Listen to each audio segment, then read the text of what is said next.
Bonjour à tous, mon nom est Mathieu Caron et j'ai le plaisir de pouvoir vous enseigner au nom de la Fondation du Counseling biblique ce deuxième atelier de formation Identité et anxiété.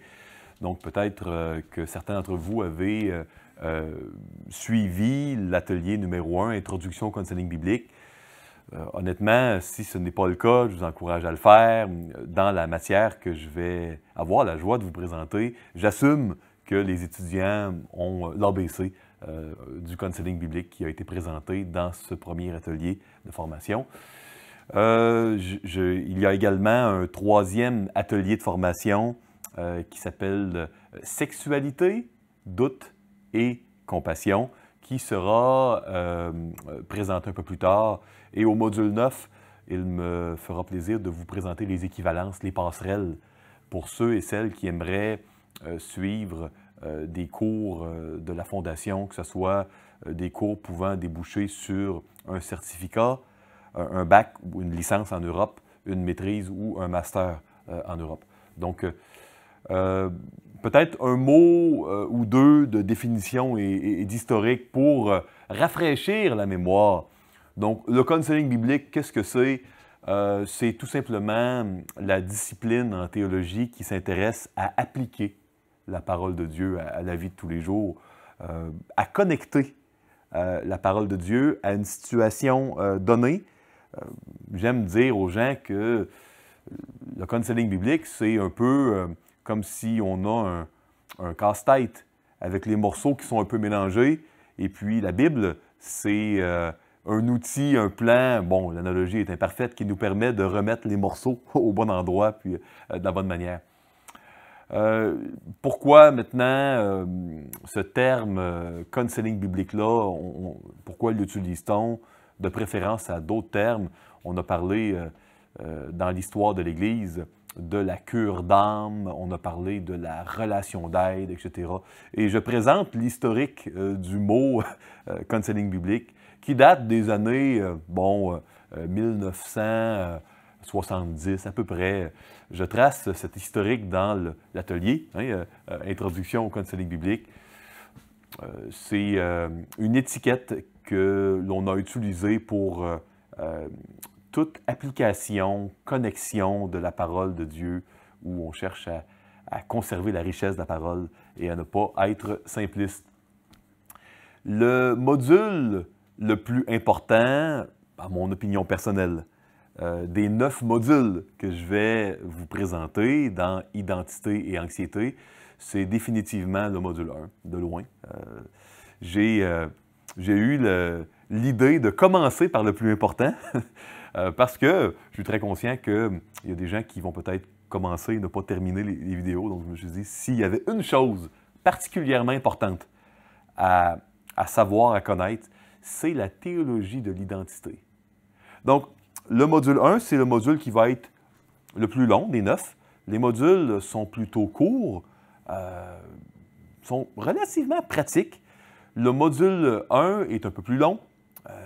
Je veux survoler de la manière la plus complète possible qu'est-ce que la parole de Dieu nous enseigne au niveau de notre identité. Pourquoi? Parce que notre identité nous contrôle dans le sens où elle a une grande influence sur nos décisions, sur notre manière de voir la vie, sur nos affections même.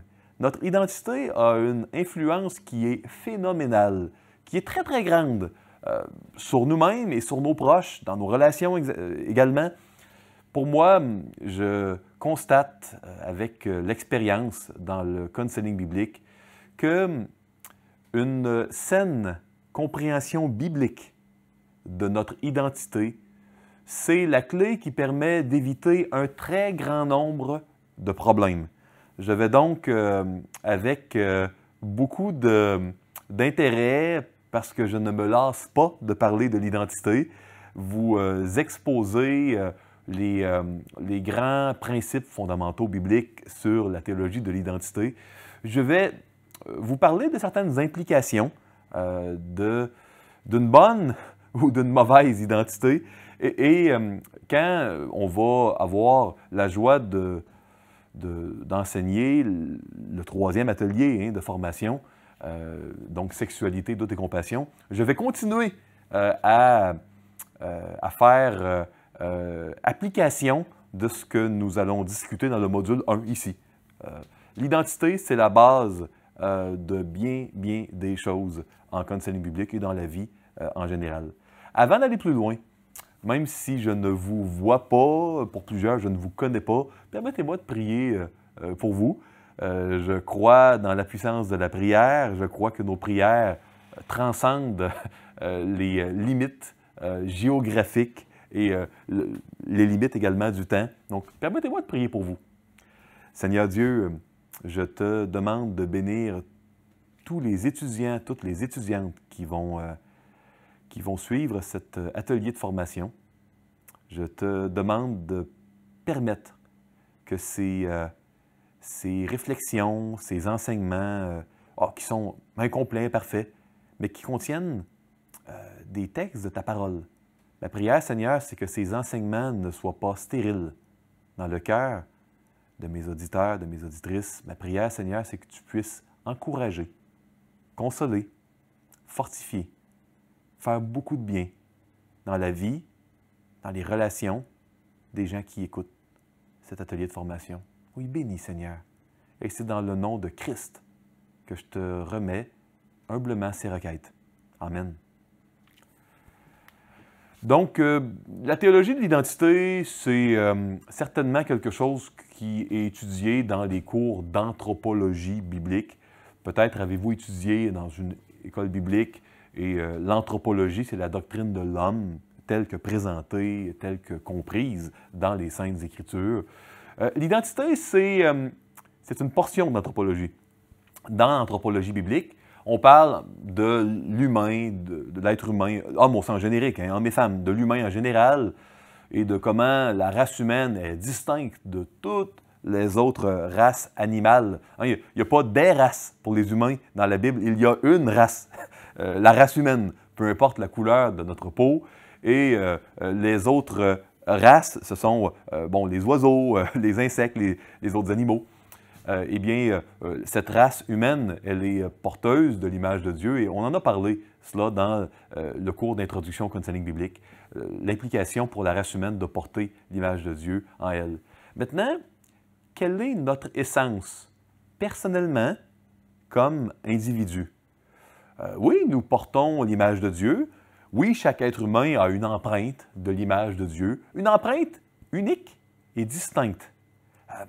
Comment décrire, comment comprendre l'essence de qui nous sommes, de notre identité, quel est notre sens? C'est ce que j'aimerais étudier avec vous aujourd'hui. Un petit rappel de trois grandes vues en anthropologie avant de plonger directement dans le thème de l'identité et de rester sur ce thème durant le reste du module 1. Il y a trois écoles de pensée en anthropologie au niveau de l'humain en général. L'école moniste, donc l'être humain a une seule partie. Trichotomiste, l'être humain en a trois. Dualiste, l'être humain en a deux. L'école de pensée, l'approche moniste, c'est de dire que l'être humain n'est que matériel. Donc, tout doit être expliqué par la physiologie du corps humain. Si l'âme existe, elle est matérielle, elle est constituée de la somme de nos circuits biochimiques, bioélectriques. Tout est donc explicable par le corps. C'est évidemment une école de pensée qui a une certaine popularité dans les milieux des sciences biomédicales séculières, mais qui n'est pas, de ma perspective, une approche qui est biblique. C'est une approche qui, de ma perspective, est contredite par les Saintes Écritures. Les théologiens, typiquement, vont adopter l'approche trichotomiste ou dualiste. Personnellement, je vais volontairement, et je veux le divulguer par intégrité et honnêteté intellectuelle avec vous, je vais chercher à vous persuader que l'approche dualiste est certainement un peu plus alignée, un peu plus en phase avec ce que les Écritures enseignent. Peut-être qu'au ciel, je serai devant une erreur théologique face à cela, mais c'est ma conviction présente avec les meilleures lumières que je peux avoir, que c'est la parole de Dieu enseigne une approche qui est davantage dualiste. Je couvre rapidement l'approche trichotomiste et je vous expose l'essence de l'approche dualiste. Donc, l'approche trichotomiste, l'être humain a trois parties. Une partie matérielle qui serait divisée en deux, l'esprit et l'âme, et le corps. Donc, trois parties distinctes. Et là, typiquement, on dit la spiritualité, la relation avec Dieu, ça c'est l'esprit. La personnalité, les relations, l'humeur, c'est l'âme. Et le corps, notre corps physique tel qu'on le connaît. Et le verset clé du trichotomisme est Hébreux 4.12. Car la parole de Dieu est vivante et efficace, plus tranchante qu'une épée quelconque à deux tranchants, pénétrante, jusqu'à partager âme et esprit, jointure et moelle. Elle juge les sentiments et les pensées du cœur. Si vous avez en votre possession une Bible d'études avec commentaires de Scofield, théologien trichotomiste du siècle dernier, vous verrez peut-être une distinction dans les notes d'études entre l'âme et l'esprit. Si vous avez chez vous les excellents commentaires de l'Ancien Testament de Cale et Delitzsch, commentaires que je recommande. Hein. Là aussi, peut-être que vous allez trébucher sur une approche trichotomiste. Il y a quelques théologiens très robustes qui avaient cette approche-là. Voici pourquoi je crois qu'elle n'est pas à préférer. Bon, une jointure et une moelle. Hein, parce que dans le trichotomiste, on veut circonscrire et séparer très distinctement l'âme et l'esprit. Mais une jointure et une moelle, bien que ce soit deux choses, ce n'est pas deux choses qui sont adjacentes. Donc, si vraiment la parole de Dieu, ça fait la différence entre l'esprit et l'âme, tout comme un couteau pourrait faire la différence entre la jointure et la moelle, eh bien, une jointure et une moelle, c'est pas adjacent, c'est pas limitrophe, c'est pas collé. Donc, pour moi, je vais vous expliquer dans un instant une autre manière de comprendre ce verset. L'approche dualiste, deux parties à l'être humain, une partie matérielle et une partie immatérielle. Et ces deux parties sont unies d'une manière complète, holistique, d'une manière parfaite si ce n'aurait pas été de la chute originelle. Les dualistes affirment que la Bible utilise âme et esprit d'une manière interchangeable, sans que ça soit distinct. Donc, quand on regarde une montagne, on peut regarder le versant nord ou le versant sud de la montagne. Ultimement, le versant nord et le versant sud, ce n'est pas le même versant, mais on regarde une même montagne. Et c'est ce que je crois qu'on doit comprendre quand on voit un âme et un esprit. Ce n'est pas le même versant, mais c'est la même montagne. Donc, on peut regarder le corps sous plusieurs aspects et la partie immatérielle également. Mais il s'agit de deux parties et non trois. Donc ici, dans le verset d'Hébreux 4.12, je crois que ce qu'on doit comprendre, c'est que la parole de Dieu, elle est pénétrante. Elle est pénétrante jusqu'à aller au plus profond du cœur, de l'âme. La jointure et la moelle, ce sont des parties profondes, pas nécessairement collées. Donc la parole de Dieu, elle est profonde. C'est ça qui est, je crois, le point du passage. Pas besoin d'un couteau pour séparer la moelle et la jointure. C'est pas collé. Ce ne sont pas des structures anatomiques qui sont rapprochées, mais ce sont deux structures anatomiques qui sont profondes. Donc, on a besoin d'un couteau pour les atteindre. Et dans le verbe séparer en français, il provient du mot grec mérismos, qui n'indique pas... Le verbe mérismos, ce n'est pas séparer des choses distinctes. C'est vraiment séparer une même chose. Donc, on sépare mérismos, un héritage, en deux. On sépare quelque chose d'homogène en deux parties. Donc, vous voyez, je crois vraiment qu'une bonne exégèse d'Hébreux 4.12, c'est pénétrant jusqu'à séparer les choses, mais pas séparer dans le sens de les distinguer. Donc, ça, c'est le mot mérismos issu du verbe mérizo, utilisé dans le Nouveau Testament, ou encore partager un royaume. Ça aussi, ça serait le verbe mérizo. peut-être ici quelques versets où on a l'âme et le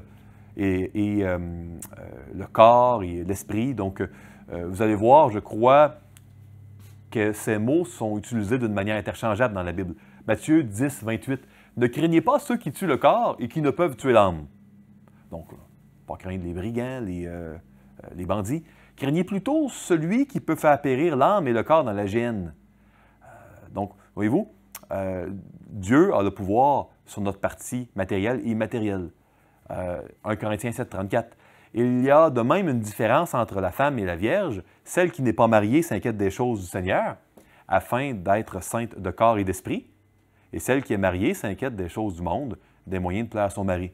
Donc, dans ce chapitre sur le célibat et le mariage, 1 Corinthiens 7, voyez-vous, quand on veut désigner la globalité d'une personne, on va parler de Matthieu 10, âme et le corps, ou ici le corps et l'esprit. Quand on veut parler du sommet et de la base d'une montagne, on peut parler pour la base de la montagne du versant nord, sud, est, ouest. C'est pas ça qui est important. On parle de la globalité de la montagne. Donc, le cas en question ici, c'est l'entièreté de la destruction pour Matthieu 10 versus, dans 1 Corinthiens 7, l'entièreté de la sanctification. Tristesse, dans Jean 12. Maintenant, mon âme est troublée. Que dirai-je? Père, délivre-moi de cette heure. Mais c'est pour cela que je suis venu jusqu'à cette heure. Donc ici, pour la tristesse, on parle d'une âme troublée. Marc 8, Jésus soupirant profondément en son esprit, dit « Pourquoi cette génération demande-t-elle un signe? Je vous le dis en vérité, il ne sera point donné de signe à cette génération. » Voyez-vous, être troublé dans son âme, soupirer en son esprit, on parle de la tristesse d'une manière qui est très interchangeable au niveau du mot âme ou esprit. Jean 13, ayant ainsi parlé, Jésus fut troublé en son esprit. Et là, on est dans un chapitre seulement après Jean 12, où on parlait d'être troublé dans l'âme. Et il dit expressément, en vérité, dans l'original, amen, amen. Je vous le dis, l'un de vous me livrera. Donc, Jean 13, 21. Ici, il est troublé dans son esprit. Un chapitre avant, c'était l'âme qui était troublée. Matthieu 26, il leur dit, Jésus, mon âme est triste jusqu'à la mort. Restez ici et veillez avec moi.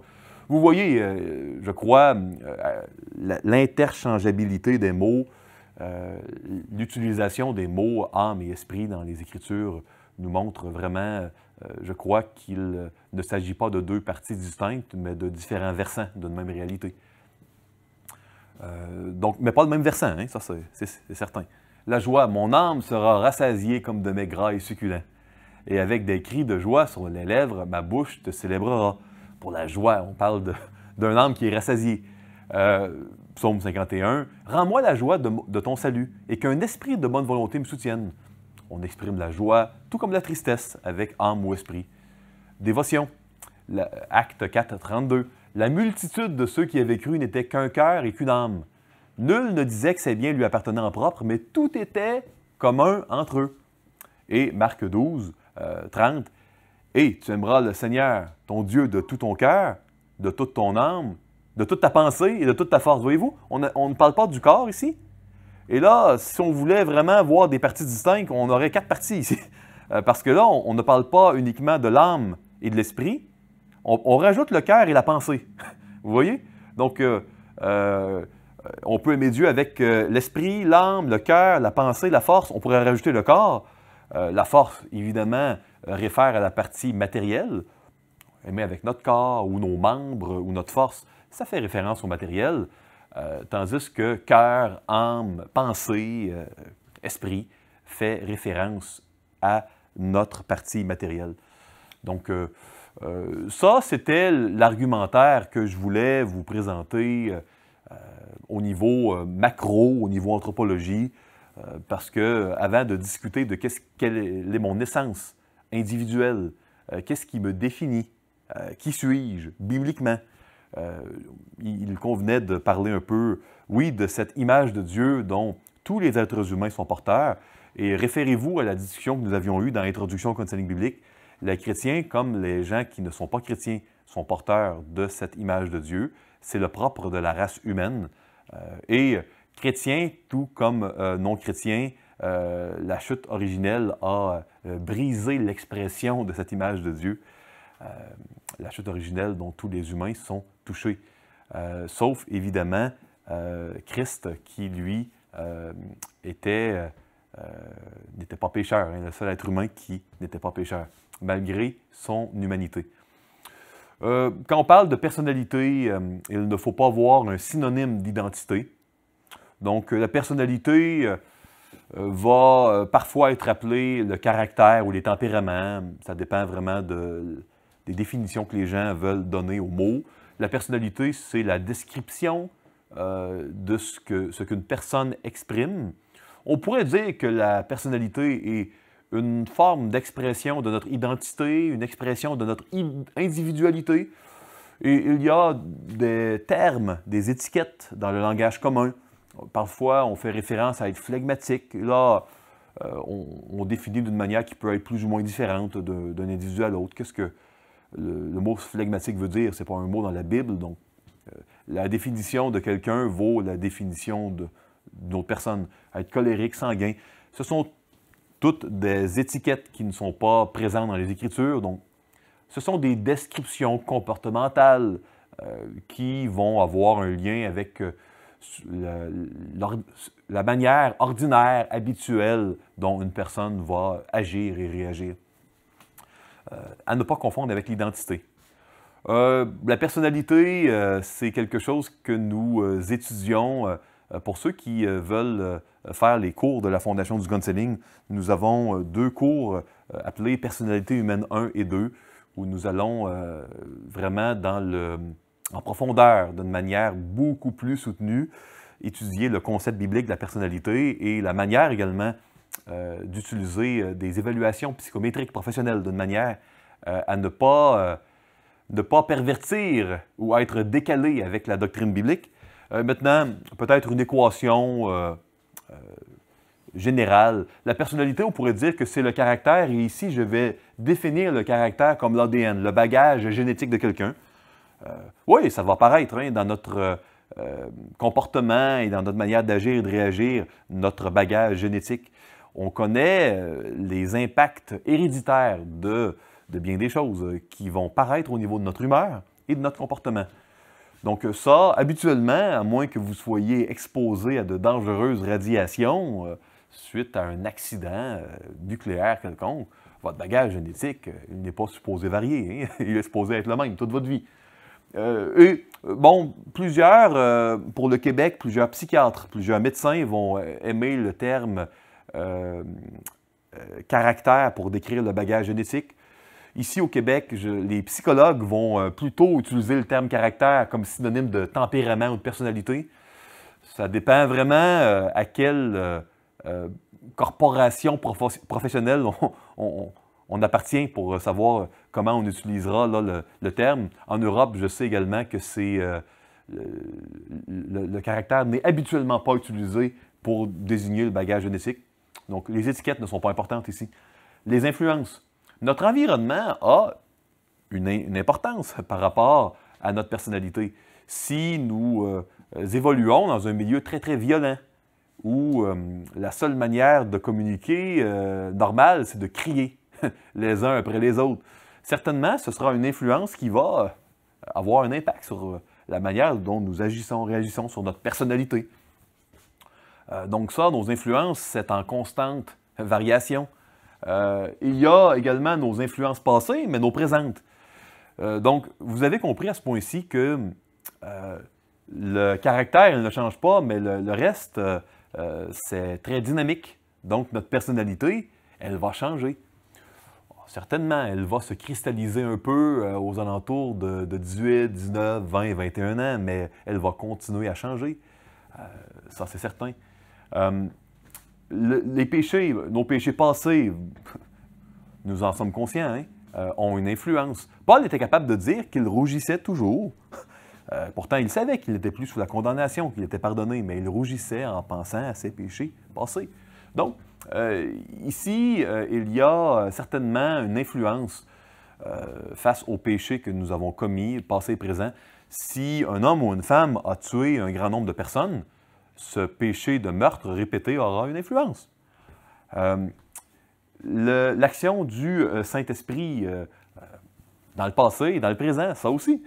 On peut avoir traversé un très, très long désert spirituel où Dieu était vraiment mis de côté. Et là, on revient à Dieu par la repentance. Mais ce désert qui a duré 5 ans, peut-être, aura une influence. À l'inverse, notre relation avec Dieu et les expériences que nous avons vécues dans notre foi, notre repentance avec le Seigneur, ça a un impact, autant dans le passé que dans le présent. Nos désirs, Et là, nous pourrions mettre d'une manière plus théologique peut-être le terme affection. Nos affections, certainement, nos désirs auront une influence marquante. À tel point que certaines personnes se définissent selon leurs désirs. Il y a des gens qui vont se définir et trouver une identité selon leurs désirs sportifs, artistiques, leurs désirs sexuels. Donc, les gens vont, dépendamment des personnes, tirer une identité de leurs désirs, de leurs affections, dans leur mariage, dans leurs désirs et leurs affections professionnelles. Vous avez certainement déjà entendu des gens se présenter d'une manière très, très liée à leur profession, et dire « moi, je m'appelle une telle et je suis ingénieur » ou « je suis médecin, je suis banquière, comptable, avocate », peu importe. Donc ça, c'est la personnalité. La personnalité, c'est descriptif. Évidemment, la personnalité ne pourrait être considérée comme un synonyme de l'identité, parce que notre personnalité change et notre personnalité, la manière dont nous agissons, ne saurait rendre justice à la profondeur de notre essence, de qui nous sommes vraiment. Je vous ai parlé de l'aspect identitaire macro de la race humaine comme porteur de l'image de Dieu. Je vous ai parlé un petit peu de notre caractéristique d'être à la fois avec une portion matérielle et immatérielle. Je vous ai parlé maintenant de la personnalité. Mais là, qu'est-ce que l'identité? C'est la question demeure. Hein? Notre identité, je vous ai dit plus tôt que c'était la manière unique et distincte dont l'image de Dieu est présente en chaque être humain. La manière dont cette image s'est matérialisée en nous. Maintenant, je vous pose la question.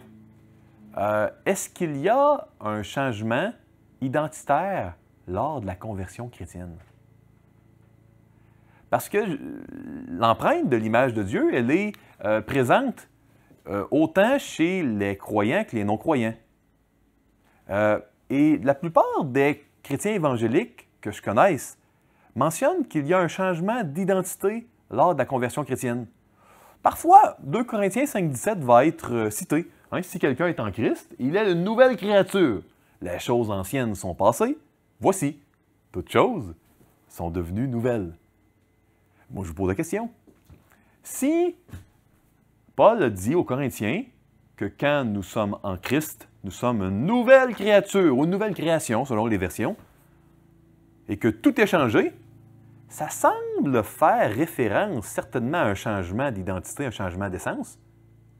Mais comment notre définition de l'identité, comme étant l'empreinte de l'image de Dieu, peut s'accorder avec cela? En d'autres mots, si ce qui nous définit, c'est l'empreinte de l'image de Dieu, eh bien, qu'est-ce qui change? Qu'est-ce qui change à la conversion? Vous me suivez? L'image de Dieu, si elle est présente chez les non-croyants, ça ne change pas ça, la conversion. C'était présent avant, ça reste présent après, tous les humains l'ont. Donc, qu'est-ce qui change à la conversion si ce n'est pas l'image de Dieu? C'est ma première question. Et ma deuxième, il semble clair que l'empreinte de l'image de Dieu, elle est unique et distincte. Comment puis-je comprendre mon essence à moi? Quel est le lien, en d'autres mots, entre l'identité et l'individualité?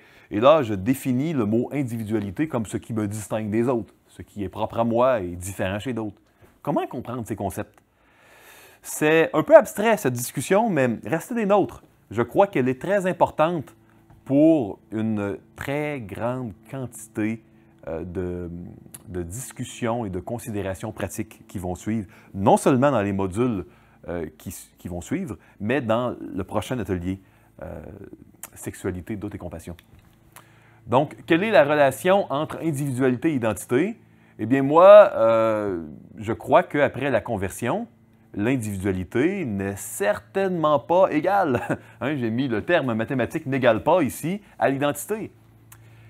Lisons Galates 3, versets 27 et 28. Vous tous qui avez été baptisés en Christ, baptisés, immergés en Christ, vous avez revêtu Christ. Il n'y a plus ni juif ni grec. Il n'y a plus ni esclave ni libre. Il n'y a plus ni homme ni femme. Car vous êtes un, car tous vous êtes un en Jésus-Christ. À vous qui êtes mes auditeurs masculins, étiez-vous des hommes avant la conversion? Et est-ce que la conversion a enlevé votre genre? À vous, mes auditrices féminines, est-ce qu'à la conversion, quand vous avez placé votre foi en Jésus-Christ, votre genre a changé? Est-ce que vous êtes désormais ni homme ni femme?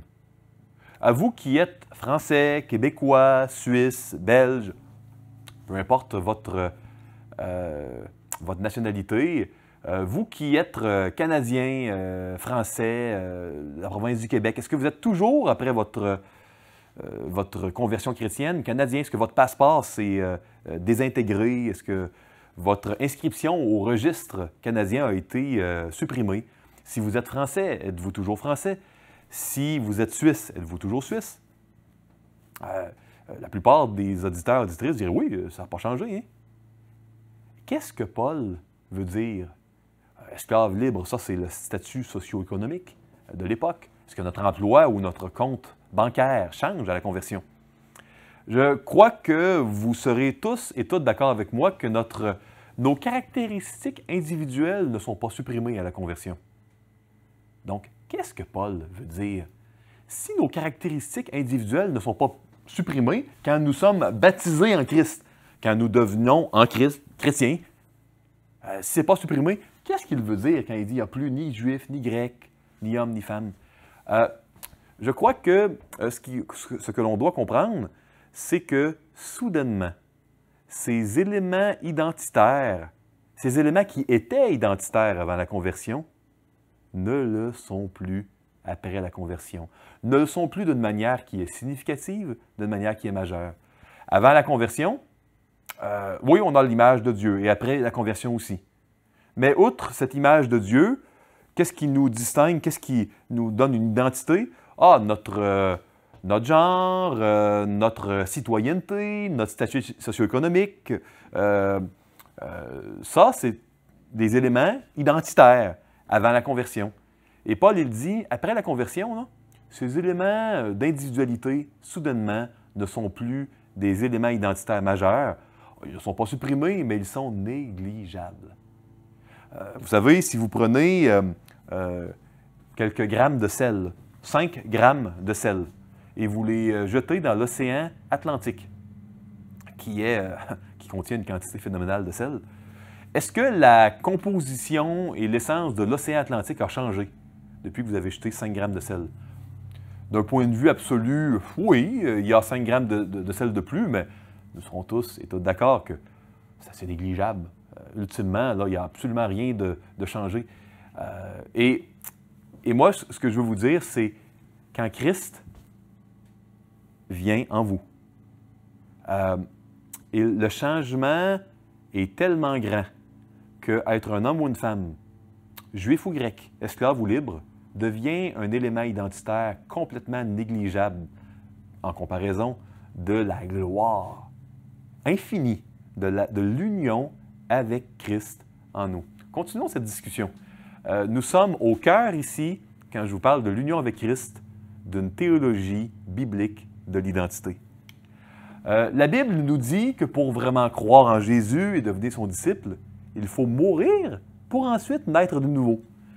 C'est la discussion dans Jean 3, versets 3 et 4, que Jésus avait avec Nicodème. Je vous lis seulement ici 2 versets, hein, mais je vous encourage à lire le chapitre 3 au complet à la maison.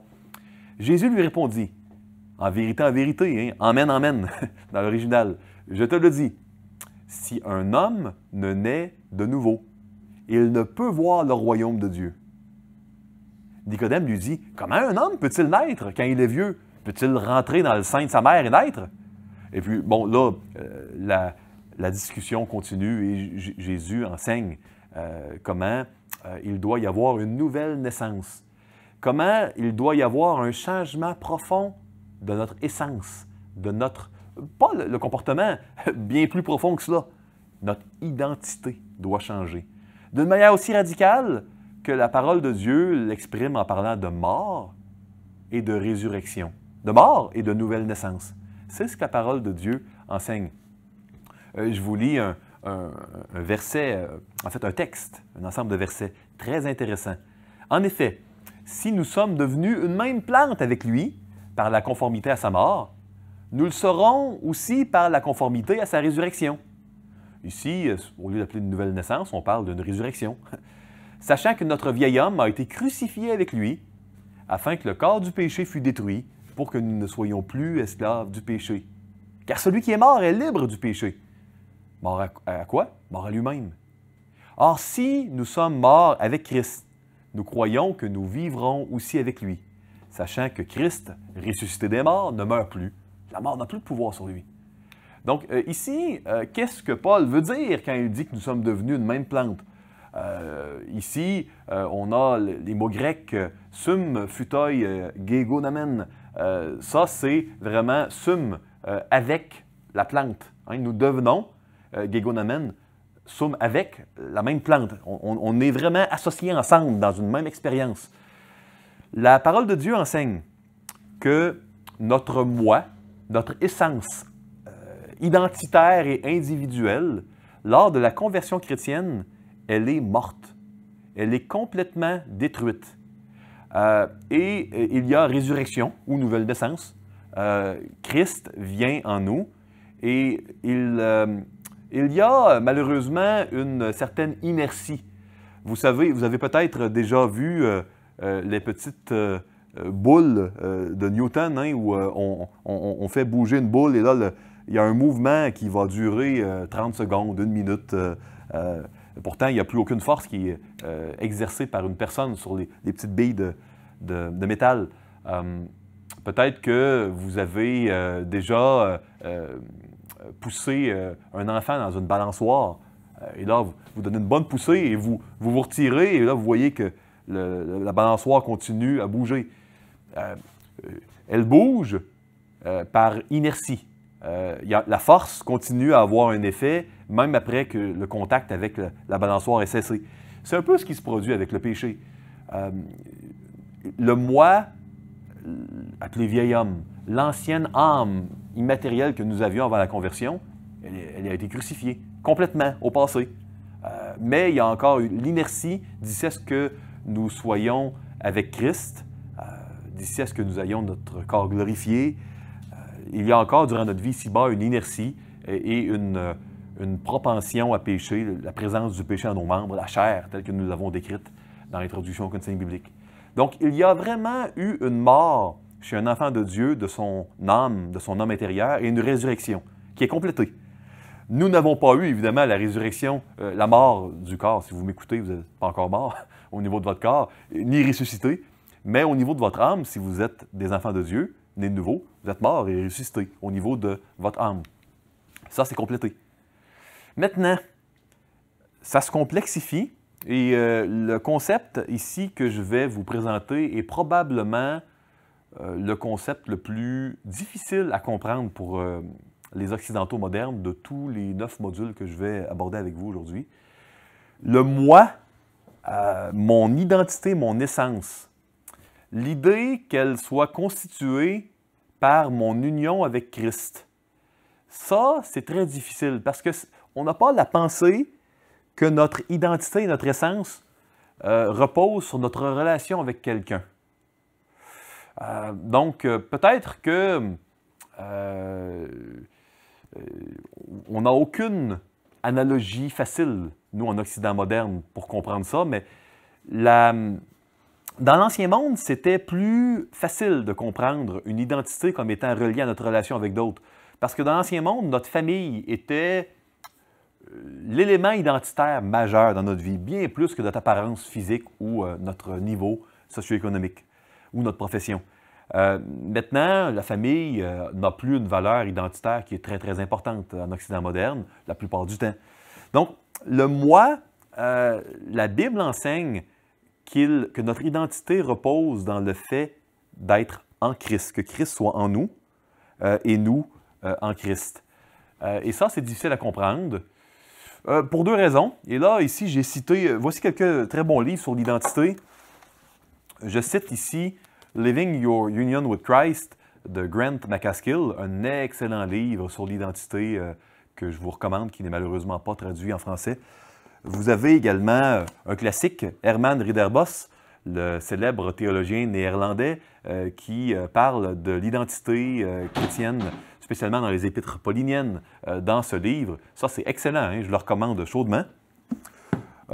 Ici, de Susan Eastman, Paul et la personne. Encore ici, une étude plus paulinienne de l'identité. Et ici, de Michael Gorman, un peu plus dense et difficile à lire, peut-être, mais encore là, une réflexion qui mérite d'être lue au niveau de notre participation à Christ. Donc, des livres qui peuvent être lus si vous voulez aller plus loin dans votre réflexion sur cette identité chrétienne qui change complètement à la conversion. D'une manière macro, comme humain, notre identité humaine ne change pas. Nous sommes toujours des porteurs de l'image de Dieu, mais notre identité personnelle change complètement. Donc, quand on parle de l'empreinte de l'image de Dieu, on pourrait dire que c'est une identité collective ou raciale. Et quand j'utilise le mot racial, je le répète, je comprends que la race humaine est une race et non pas plusieurs races. Je trouve ça important de le dire. Hein? Mais c'est remarquable que ce soit ce que la parole de Dieu présente. Une bonne étude de la Genèse devrait éliminer le racisme comme catégorie légitime. Non, vraiment. Et également ici, donc, un des problèmes ici, c'est on est habitué de parler d'une personne ou du moi comme si nous sommes une entité en soi, quelque chose qui est isolé des autres. Et on est porté à associer le terme identité à quelque chose qui est vraiment individuel. Pour nous, notre essence, nécessairement, elle doit être tout ce qui fait qu'on est différent des autres. Et ça, c'est très occidental, mais ce n'est pas biblique. C'est pas comme ça que Paul, ni l'Ancien Testament, comprennent l'identité. Donc, cette espèce d'équation de identité personnelle, c'est individualité, c'est pas ce qu'on voit dans la Bible. On ne doit pas penser au moi comme quelque chose d'isolé.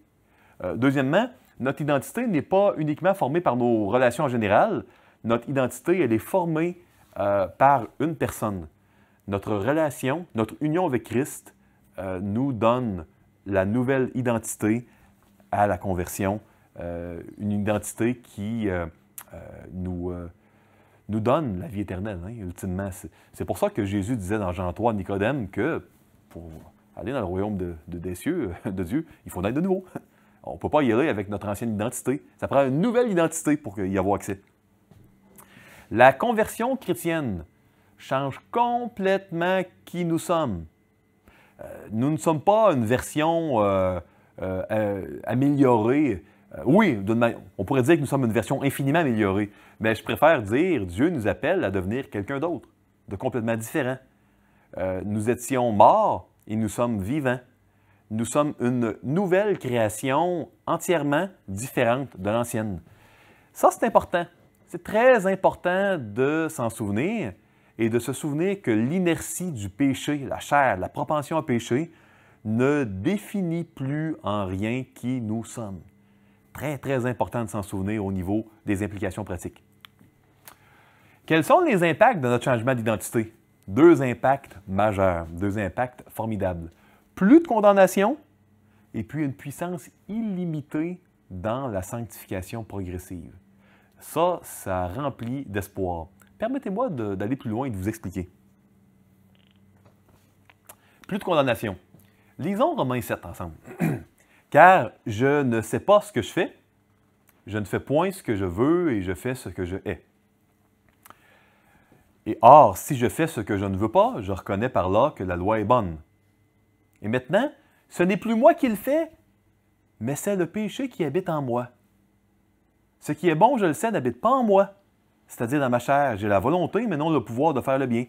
Bon, ici, je sais que dans Romains 7, il y a deux vues, et qu'il y a une école de pensée qui croit que ça fait référence non pas à Paul comme étant chrétien, mais au passé, etc.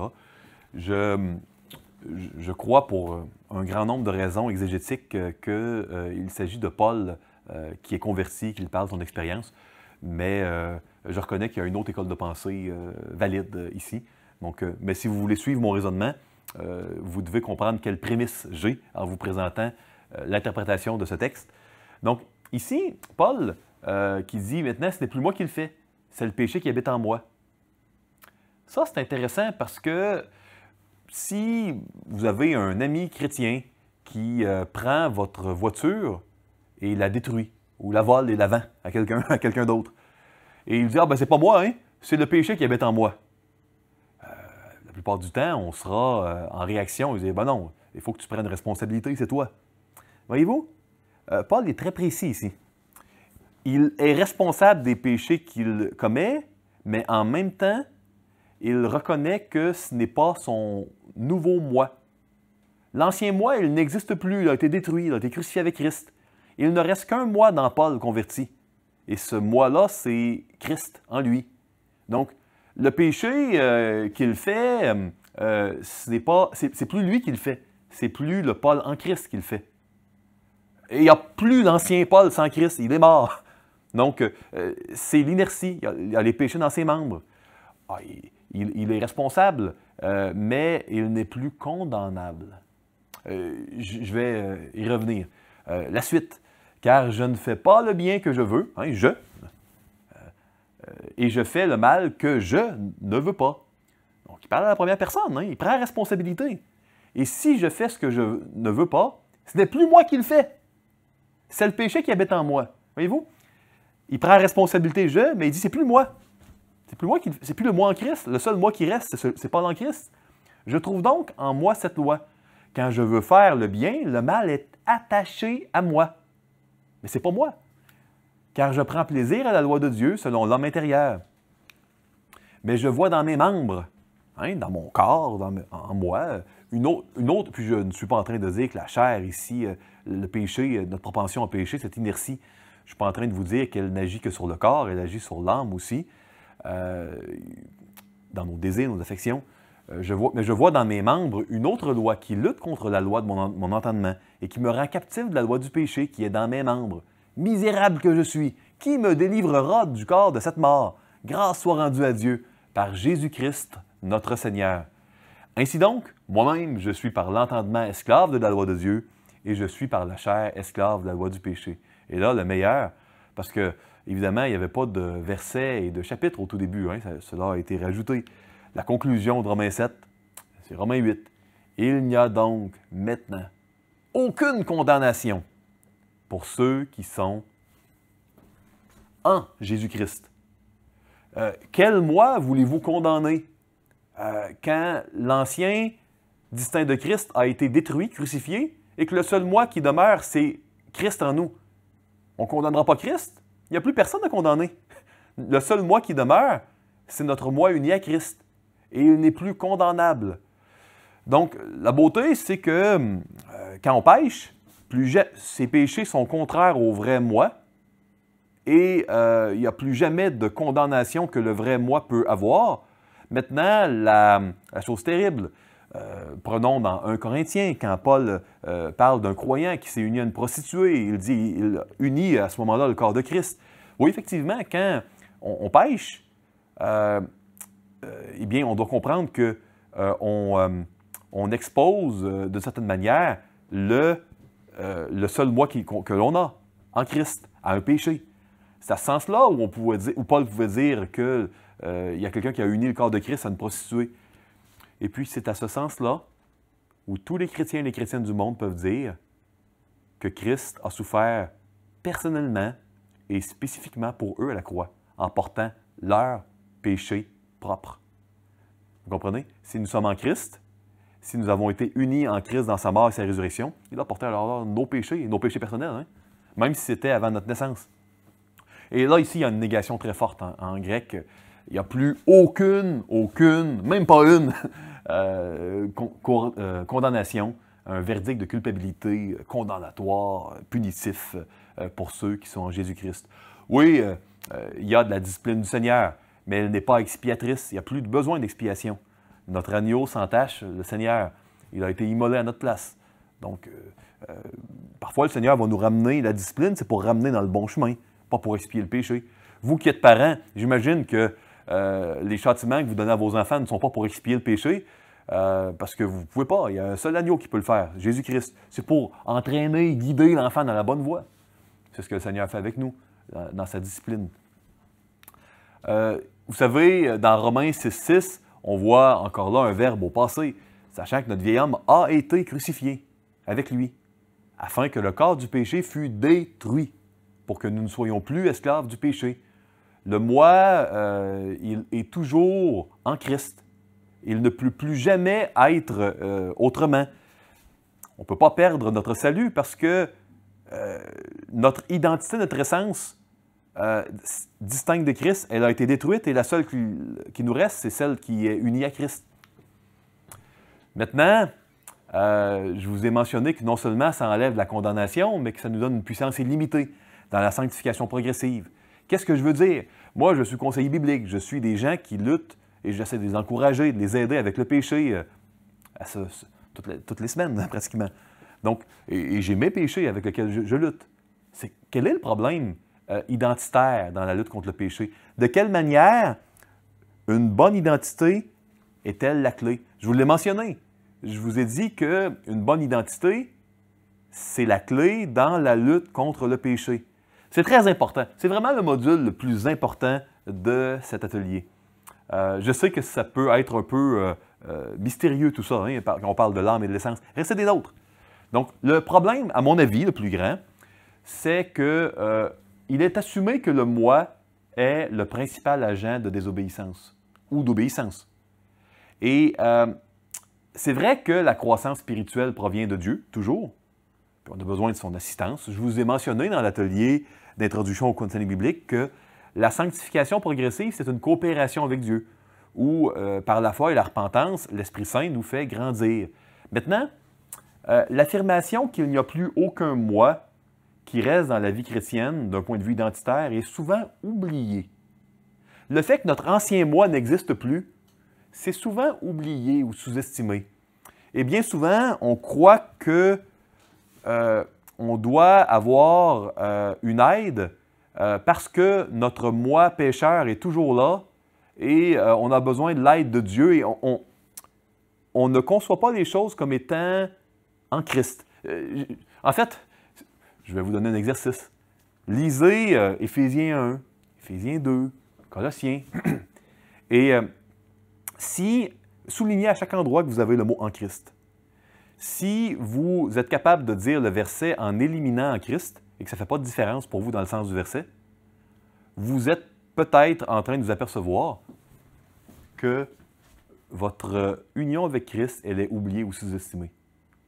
Si à tous les endroits, et dans Éphésiens 1 et 2, il revient un grand nombre de fois, vous pouvez comprendre et dire les versets là, en raturant en Christ, probablement que pour vous, c'est secondaire et puis c'est complètement éclipsé dans votre compréhension identitaire. Et là, ça peut causer un problème dans la sanctification. Voici le problème que ça peut causer. L'Évangile n'est pas seulement la raison de notre salut. Christ n'est pas seulement celui qui nous sauve, il devient notre substance, il devient uni à nous et nous donne une nouvelle identité. Nous ne devenons pas Christ, nous devenons unis à Christ. Notre relation change qui nous sommes pour toujours. Le degré d'union que Christ fait avec ses enfants lors de leur conversion est une union tellement intime que l'identité s'en trouve complètement, puissamment changée. Nous sommes sauvés par Christ et nous grandissons en Christ. Donc, ici, d'un point de vue de la sanctification, le fait d'être en Christ nous amène à faire de bonnes œuvres. Et je vais aller plus loin. Quand nous faisons de bonnes œuvres, c'est Christ qui les fait. J'aime beaucoup Galates 2,20. J'ai été crucifié avec Christ. Et si je vis, ce n'est plus moi qui vis. C'est plus l'ancien moi. C'est Christ qui vit en moi. Si je vis maintenant dans la chair, je vis dans la foi au Fils de Dieu, qui m'a aimé et qui s'est livré lui-même pour moi. Donc, c'est important de le réaliser. Si nous croyons d'une manière très, très intellectuelle que nous sommes unis à Christ, et nous oublions que c'est plus nous qui vivons. C'est Christ qui vit en nous. Ça fait une différence. En quoi? Ça va faire une différence dans nos attentes. Ça va faire une différence dans notre colère que nous pouvons avoir contre Dieu si les choses ne tournent pas comme on veut.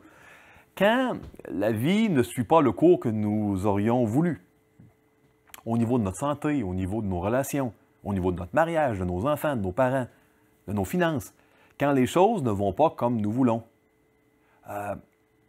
notre frustration contre Dieu, si elle est là, peut provenir d'un oubli, d'une amnésie de l'Évangile. Un oubli que nous ne vivons plus. C'est Christ qui vit en nous.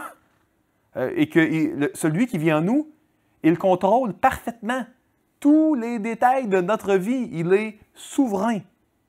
Donc, pour moi, quand nous vivons, quoi qu'il nous arrive, c'est Christ qui vit en nous.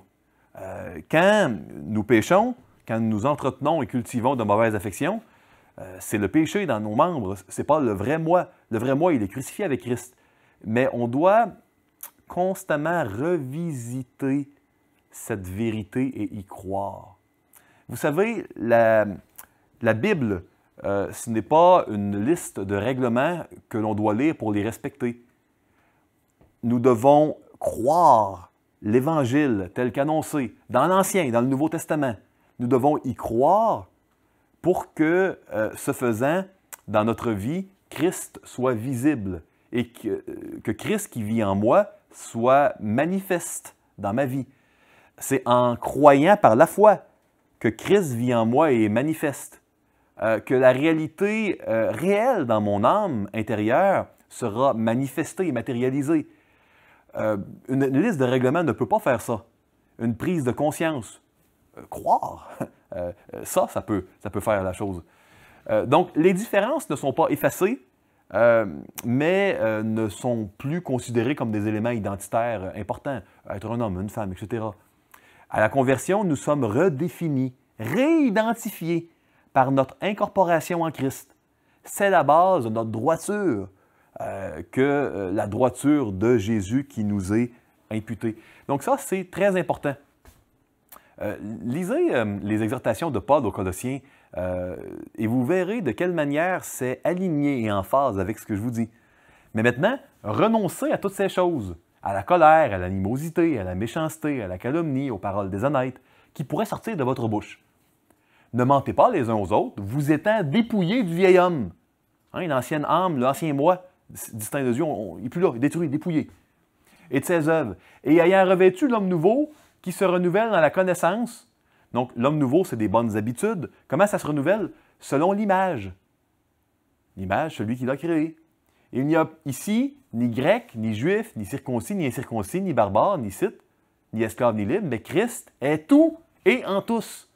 Vous voyez, on doit renoncer à ces choses-là parce qu'elles ne sont plus conformes à Christ en nous. Notre sanctification, c'est une participation à Christ qui est uni à nous. Et ça, c'est vraiment quelque chose qui est, moi, qui m'émerveille, qui ne cesse vraiment de me jeter à terre, que je trouve époustouflant. Les efforts dans la sanctification sont importants, mais ils doivent avoir la bonne direction. Je suis le premier à insister sur l'importance de la piété, de chanter les louanges du Seigneur, de prier sans cesse, de rendre grâce, de méditer la parole de Dieu, de la chérir. Je suis le premier, moi, à encourager pratiquement tous les gens que je croise en counseling à cela. Je crois que c'est très important. Donc, les efforts, c'est important, mais il doit avoir la bonne direction. Les efforts doivent être exécutés avec la conscience que ce n'est plus moi qui vis, mais Christ qui vit en moi. Si pour moi, ma piété, c'est... il y a une acquisition d'un bagage vraiment de justice devant Dieu, si dans ma piété, il y a une tentative de ma part d'acquérir de la droiture, puis vraiment de vaincre par moi-même mes péchés. Si c'est dans cette direction-là que j'utilise la piété, et que je veux vraiment grandir par moi-même, parce que la Bible l'enseigne peut-être, hein? Ça débouche souvent sur le légalisme. Ce n'est pas une finalité en soi. La piété nous sert à saisir la vérité par rapport à qui nous sommes devenus et par rapport à qui nous sommes devenus. Mieux se connaître, c'est mieux connaître Christ après la conversion. Et de croire et d'adorer Christ dans toute sa beauté, c'est ce qui amène Christ à manifester sa présence en nous, sa présence qui est réelle. Mais la parole de Dieu nous encourage à ce qu'elle ne soit pas seulement réelle, la parole nous encourage à ce qu'elle soit manifeste. Et pour qu'elle soit manifeste, on doit renoncer à ce qui n'appartient plus au moi en Christ. Et on doit faire de grands efforts pour que, en croyant et en adorant, en contemplant Christ, il vive de plus en plus d'une manière manifeste. Il ne vit pas moins si c'est plus manifeste ou si c'est moins manifeste. Christ, il vit en chaque personne, mais c'est manifesté d'une manière différente selon notre sanctification, notre coopération avec lui. Fondamentalement, cultiver notre identité chrétienne, c'est pas d'avoir des bonnes habitudes, d'aller à l'Église, de lire la Bible, de mémoriser des versets. Cultiver notre identité chrétienne, c'est plutôt de favoriser la conscience d'un individu, Christ, hein, de qui est Christ en nous et de qui nous sommes en Christ. Autant dans nos pensées, dans nos décisions, dans nos actions, dans nos affections. Les péchés sont abandonnés, pas seulement parce qu'ils sont contraires au commandement, mais premièrement parce qu'ils sont contraires à qui nous sommes maintenant, à notre nouvelle identité en Christ. Ça, c'est important, je le répète. Les péchés sont abandonnés, pas seulement parce qu'ils sont contraires au commandement de Dieu, parce que la Bible le dit, mais premièrement parce qu'ils sont contraires à qui nous sommes maintenant en Christ. Ils sont contraires d'une manière affective également à notre foi et à notre émerveillement de qui est Dieu. Donc ça, c'est très important. Ça fait une grosse différence. J'ai rencontré tellement de gens qui ont lutté 10, 15, 20 ans contre l'alcoolisme, les troubles alimentaires, contre une dépendance X ou Y, sexuelle ou non. Et moi, je crois que parfois, il y a des bâtons dans les roues de l'Esprit Saint pour la sanctification. Quand nous cherchons, même avec la meilleure bonne volonté du monde, parce qu'on souffre dans un péché, à grandir par soi-même. Et il y a un abandon que l'on voit dans les Écritures de « Seigneur, c'est toi qui peux avoir la victoire sur nos ennemis. Et je crois que tu vas me la donner parce que tu es en moi et parce que tu m'aimes. Il faut juste que je te fasse confiance et que je fasse les pas de foi qu'il faut. » On voit cette idée de Dieu qui se plaît à donner la victoire à ses enfants dans des ennemis trop plus grands qu'eux, dans l'Exode, lors de la délivrance des enfants d'Israël d'Égypte. On le voit dans la prise de Jéricho, dans Josué. On le voit certainement dans Josué 10, lors de la bataille pour protéger les Gabaonites. On le voit à tellement d'endroits, dans les juges, dans les rois, dans Samuel, David et Goliath. C'est très important de faire les pas de foi que Dieu nous demande parce qu'il est en nous et nous sommes en lui et de lui faire confiance pour le reste. Maintenant, c'est important d'avoir de la piété, mais le baptême aussi est important. Le baptême, c'est cette confirmation, cette divulgation que quelqu'un est un enfant de Dieu. Évidemment, ici, vous comprenez que, et j'ai d'excellents amis presbytériens, donc j'ai étudié longtemps d'ailleurs, j'ai fait mes études de counseling chez les presbytériens d'ailleurs. Maintenant, mon application pratique ici réfère au credo baptême, au baptême d'adultes, ou certainement d'enfants d'un certain âge, pas de jeunes enfants.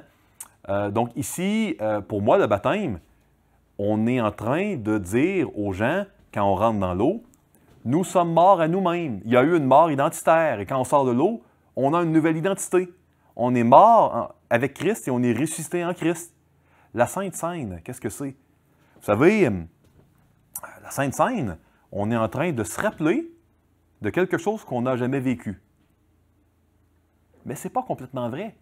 Parce que si nous sommes en Christ, ce sont notre propre mémoire que nous réclamons quand nous prenons le pain et le produit de la vigne en mémoire de Christ. Vous savez, si vous avez un trauma crânien et une amnésie, et puis là, ben, on vous montre des photos de choses que vous avez faites, des vidéos de choses que vous avez dites, et vous cherchez à vous rappeler de vos mémoires. Vous cherchez à vous remémorer, à réclamer, à vous réapproprier des mémoires qui vous appartiennent, mais que vous avez perdues suite à un trauma. Vous allez le faire parce que c'est important au niveau identitaire, quand c'est possible, hein, parce que des problèmes cognitifs, ça affecte un bon segment de la population, tôt ou tard. La beauté, c'est que notre union avec Christ fait que notre salut n'est pas perdu, notre identité n'est pas perdue quand un individu est atteint de démence, d'amnésie, maladie d'Alzheimer, peu importe. Mais effectivement, nous voulons, quand c'est possible avec nos facultés cognitives, nous déclarer notre mort et résurrection avec Christ, d'un point de vue identitaire par le baptême, et on veut réclamer les mémoires de Christ par la Sainte Seine. Donc, il y a vraiment un aspect identitaire très important dans le baptême et dans la Sainte Seine. Quand on lit les évangiles, ce n'est pas une histoire étrangère. Nous sommes distincts de Christ, mais nous sommes en Christ. On lit notre histoire. Quand on lit Romains 8, on voit nous sommes co-héritiers avec Christ, puisque nous sommes unis à lui. Ça, c'est formidable. Ça nous donne l'adoption. Maintenant, je termine avec une dernière réflexion sur cette capsule, sur l'identité. Et ne vous inquiétez pas, je sais que c'est peut-être pour certains d'entre vous pour qui c'était nouveau de creuser davantage sur la théologie de l'identité. Je sais que ça demande plusieurs tours de piste pour bien comprendre les implications, mais je me ferai une joie dans toutes les nombreuses implications et applications de l'identité, de répéter, réarticuler, de manière à faciliter vraiment l'apprentissage, que vous puissiez vous approprier pleinement.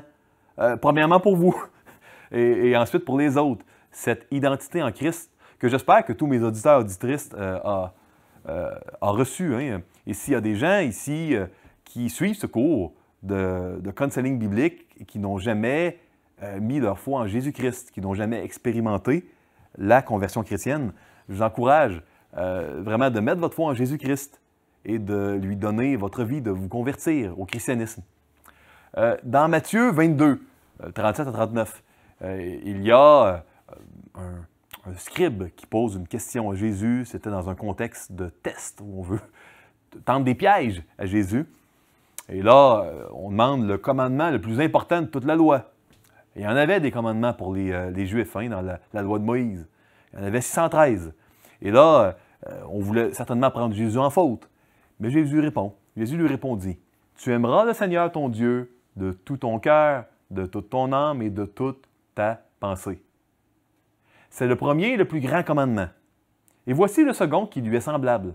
« Tu aimeras ton prochain comme toi-même. » De ces deux commandements dépendent toute la loi et les prophètes. Et le terme grec traduit par dépendre, c'est s'accroche. C'est la fondation de tout. Je vous pose une question. Vous ne trouvez pas ça curieux qu'au beau milieu de l'Évangile, le commandement le plus important, c'est pas la foi? Parce qu'on est sauvé pas par l'amour du prochain ou de Dieu, on est sauvé par grâce au moyen de la foi. Donc, si on est sauvé par grâce au moyen de la foi, pourquoi, dans le commandement le plus important, on ne parle pas de la foi? On parle d'aimer Dieu et d'aimer le prochain. Quand on comprend le changement identitaire qui se passe à la conversion, soudainement, on voit ce passage sous un autre angle. Oui, on parle de l'amour. Puis là, ici, je note, hein, il y avait 365 commandements négatifs. Fais pas telle ou telle chose. Tu ne tueras point, tu ne feras point d'image taillée, etc. Et il y avait 248 commandements positifs dans la loi juive. Ici, et ça, c'est la réponse de Jésus. Jésus, il cite les Écritures. Hein? Il cite Lévitique 19 et Deutéronome 6. Je vous le dis ici. Tu ne te vengeras point et tu ne garderas point de rancune contre les enfants de ton peuple. Tu aimeras ton prochain comme toi-même. Je suis l'Éternel. Et dans Deutéronome 6, 4 à 5, écoute Israël, l'Éternel, notre Dieu, est le seul Éternel. Tu aimeras l'Éternel, ton Dieu, de tout ton cœur, de toute ton âme et de toute ta force. Donc, on voit que Jésus, il répète la parole. Mais encore une fois, pourquoi il n'y a pas la foi? Pourquoi c'est l'amour? Eh bien, l'amour, c'est, si vous preniez un lexique grec, par exemple, et que le mot agapao, le verbe agapao en grec traduit par amour, dans nos Bibles françaises, ou par charité dans les vieilles versions, on voit ce que ça veut dire voir la valeur de quelque chose et agir comme tel, voir à quel point quelque chose est précieux. Donc, pourquoi on doit aimer Dieu et c'est la base de tout? C'est même avant la foi, parce que il faut aimer Dieu, hein?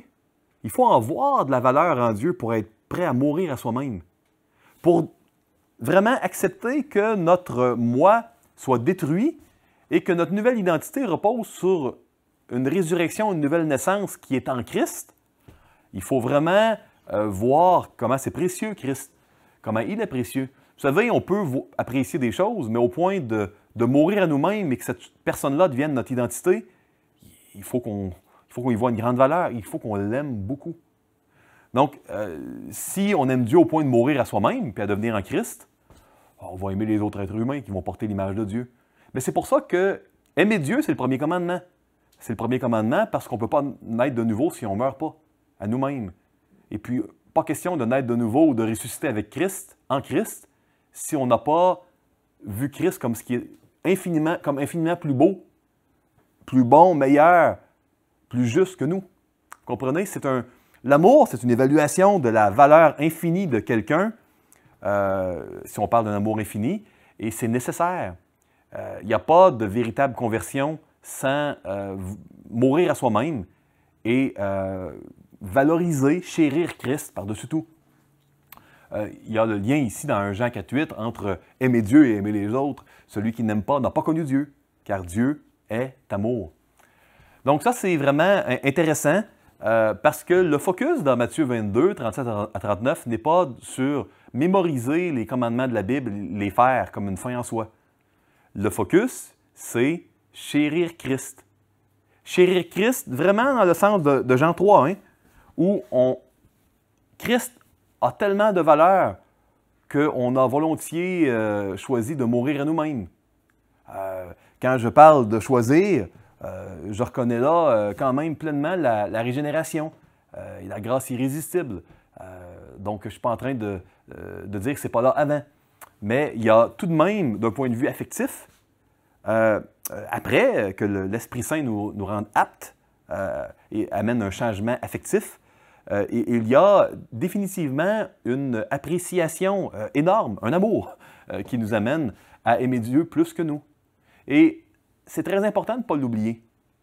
Si nous oublions à quel point nous avons haï notre ancien moi et aimé Dieu, il y aura parfois des dérapages importants. Lisez 2 Pierre chapitre 1, vous allez voir que les faux docteurs, ils ont mis en oubli la purification de leur ancien péché. On doit se souvenir de qui on était et de qui nous sommes maintenant.